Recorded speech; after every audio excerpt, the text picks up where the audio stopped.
नमस्कार, मैं हूं पंकज कुमार। टीवी 9 के इस प्लेटफॉर्म पर आपका स्वागत है।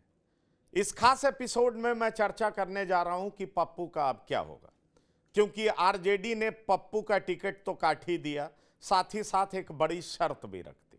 और आपको बेहतर पता है कि आरजेडी महागठबंधन में सीटों के बंटवारे को लेकर के जिस तरीके से डोमिनेट कर रही है, कांग्रेस हाथ पर हाथ धरी हुई बैठी दिखाई पड़ रही है।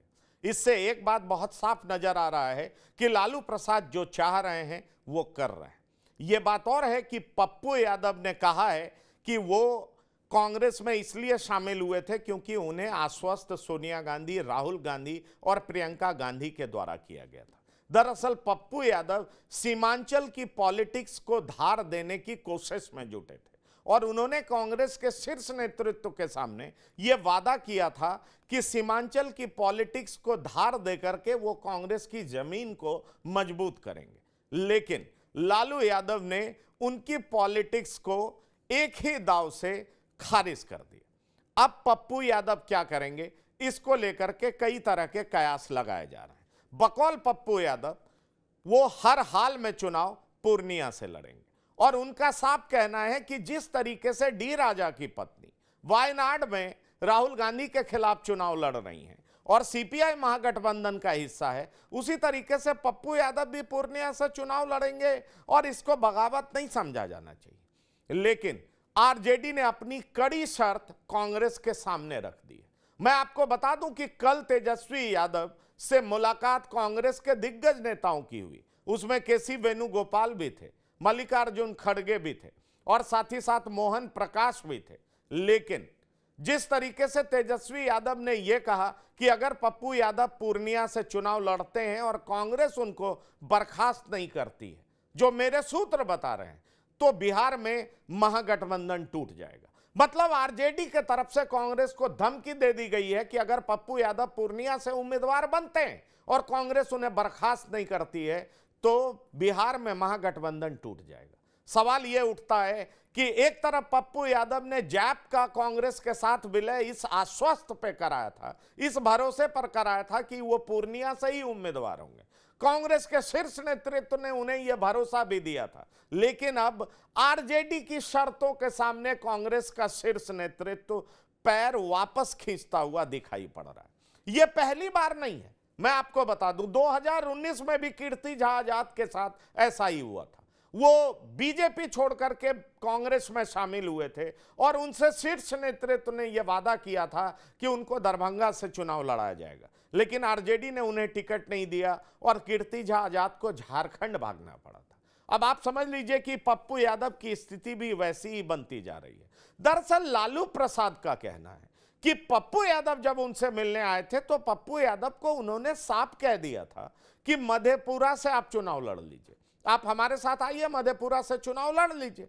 पप्पू यादव मधेपुरा से 2 बार सांसद रह चुके हैं। वहां यादव मतदाताओं की संख्या बहुत अच्छी है और साथ ही साथ मुसलमान मतदाताओं की भी संख्या अच्छी है।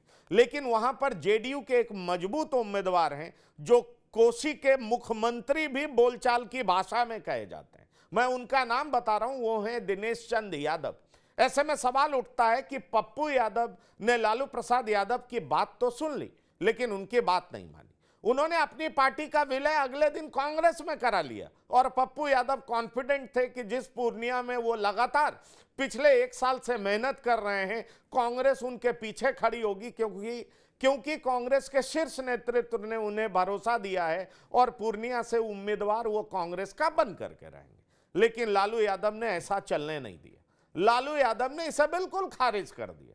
कल की मुलाकात के बाद आरजेडी ने यह जरूर मान लिया कि ठीक है, कांग्रेस 9 सीटों पर पिछले लोकसभा चुनाव की तरह लड़ना चाहती है तो लड़ ले, लेकिन पूर्णिया किसी हाल में पप्पू यादव को नहीं दिया जाएगा।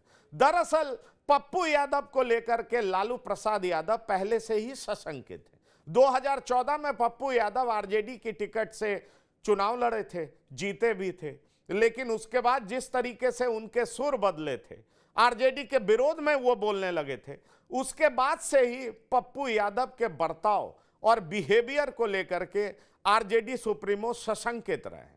और दूसरी बात यह भी कही जाती है कि पप्पू यादव सीमांचल में कांग्रेस की जमीन तैयार करने में जुटे हुए थे, जिस तरह का उन्होंने भरोसा कांग्रेस के शीर्ष नेतृत्व को दिया था, वहीं कांग्रेस बेगूसराय से कन्हैया कुमार को उतारना चाहती थी ताकि अगड़ा मुस्लिम और दलित का एक गठबंधन बनाया जाए, ट्रेडिशनल वोटर्स को वापस साधा जाए, कांग्रेस के पक्ष में लाया जाए। लेकिन लालू प्रसाद ने कांग्रेस की इस रणनीति को भांप लिया और कांग्रेस की पूरी रणनीति तार तार कर दी। ये दलील कांग्रेस के सिंपैथाइजर्स के द्वारा दी जा रही है, लेकिन सवाल यह उठता है कि लालू प्रसाद यादव की तरफ से कांग्रेस को साफ मैसेज दे दिया गया है कि आपसे पप्पू यादव की क्या बात हुई है उससे हमें मतलब नहीं है। हमने पप्पू को कह दिया था पूर्णिया आपको नहीं देंगे, पूर्णिया जैसी महत्वपूर्ण सीट आपको नहीं दी जा सकती है, लड़ना है तो मधेपुरा और सुपौल में लड़ लीजिए। अगर पप्पू यादव पूर्णिया से उम्मीदवार बनते हैं और वो वहीं से चुनाव लड़ने के लिए नॉमिनेशन फाइल करते हैं तो कांग्रेस को उन्हें डिसऑन करना पड़ेगा। अब सवाल यह है कि कांग्रेस के सामने जिस तरीके का शर्त लालू प्रसाद और उनके बेटे तेजस्वी यादव के द्वारा रखा गया है, उसको देख करके कहा जा सकता है कि कांग्रेस अब पूरी तरह से डिफेंसिव है। वैसे कहा जा रहा है कि आज इस बारे में फैसला सोनिया गांधी करेंगी, क्योंकि पप्पू यादव बार बार यह हवाला दे रहे हैं कि उन्होंने अपनी पार्टी का विलय कांग्रेस के शीर्ष नेतृत्व